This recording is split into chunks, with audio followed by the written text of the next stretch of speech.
So, what do you want to be when you grow up? It's the question we ask 5-year-olds. But for some of you watching this, you are 30, 40, or 50 years old, and you still don't have an answer. Or rather, you have too many answers. 1 month, you are obsessed with pottery. The next, you are deep diving into astrophysics. Then you're learning to code, only to abandon it to write a novel. Society tells you this is a flaw. They call you scattered, flaky, or a jack of all trades, master of none. They tell you that to be successful, you must pick a niche and stay in your lane. But what if I told you that your refusal to choose isn't a bug in your operating system? It's a feature. What if you possess a specific cognitive architecture that is actually the most valuable asset in the modern world? Today we are decoding the M mind. We're going to look at why you feel like a Renaissance soul in a specialist's world, how to stop apologizing for your diverse passions, and how to design a life where your scattered interests actually connect to build something extraordinary. Let's start by defining what we're dealing with. In psychology and career theory, we often hear about the T-shaped person. This is the ideal specialist. They have a broad base of general knowledge, the top bar of the T, and deep vertical expertise in one specific area. But you are likely M-shaped. An M-shaped person has multiple peaks of deep expertise. You don't just dabble. When you get into something, you go deep.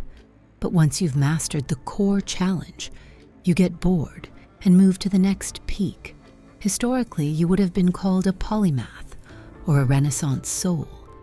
Think Leonardo da Vinci artist, engineer, anatomist. But in the industrial age, we started valuing cogs who fit into one specific machine. However, we are now in 2026. The pace of change is accelerating. In an AI-driven world, the specialist is at risk because deep, repetitive technical knowledge is the easiest thing for AI to replicate. The M mind, however, excels at synthesis. You can connect .A, biology, to .B, graphic design, to create something a pure biologist or a pure designer never could. Your adaptability is your superpower. So if this is a superpower, why does it feel like a burden?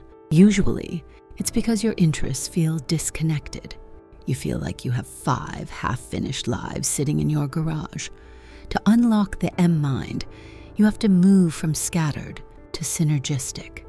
We need to stop looking at your interests as separate islands and start looking for the tectonic plates underneath that connect them. Ask yourself, what is the verb behind your nouns? Maybe you love coding, and you love writing poetry, and you love architectural design. The nouns are different, but the verb might be structuring. You love building complex structures out of nothing. Once you find the underlying theme, you can build a portfolio life. This is a career strategy where instead of one job that defines you, you have a portfolio of pursuits. Maybe you work in tech to pay the bills, but you use that tech knowledge to run a blog about poetry.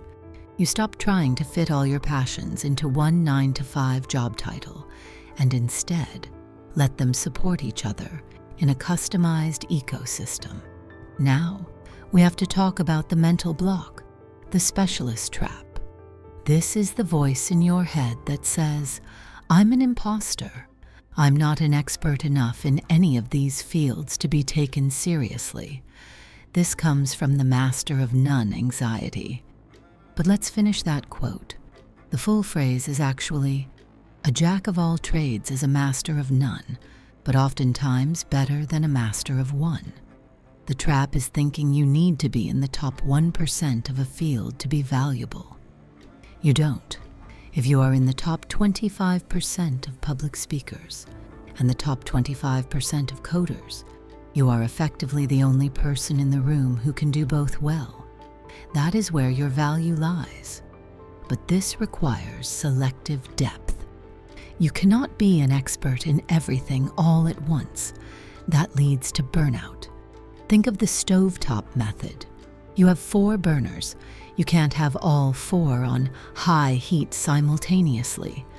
You might have one passion on full boil, learning a language, one on a simmer, your job, and two on the back burners, keeping warm, painting and fitness. The M mind requires you to rotate the pots. You aren't quitting your interests. You are just moving them to the back burner for a season. So how do we design a life that accommodates this?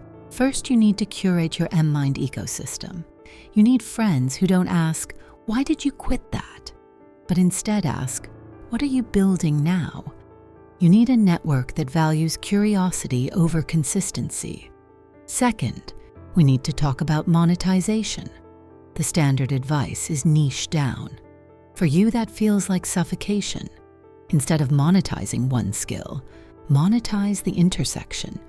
Don't just be a fitness coach, saturated. Don't just be a gamer, saturated. Be the fitness coach for gamers. Combine your weird, disparate interests. That is where you find zero competition, because no one else has your specific mix of M peaks. And beyond work, realize that this approach enriches your entire life. Being an M mind means you are never bored. You are a perpetual student. In relationships, you bring fresh perspectives constantly. You are the person at the dinner party who knows a little bit about everything. That isn't scattered that makes you fascinating. We are entering the polymath age. The future belongs to the connectors, the synthesizers, the translators who can speak the language of the engineers and the artists. If you have an M mind, you are uniquely positioned to navigate the complexity of the 21st century. So here is your personalized action plan. 1. Audit your interests. Write them all down. 2. Find the verb. Look for the connecting thread. 3. Rotate the burners. Give yourself permission to pause one passion to focus on another. You don't need to fix your brain. You just need to give it a bigger playground. We are building a community of M minds right here. If you feel like you have too many tabs open in your brain, I want you to comment M mind down below. Tell me the weirdest combination of interests you have. Let's prove that having diverse passions isn't a weakness. It's the future. If this validated you, please hit like and subscribe to Psychology Every Day.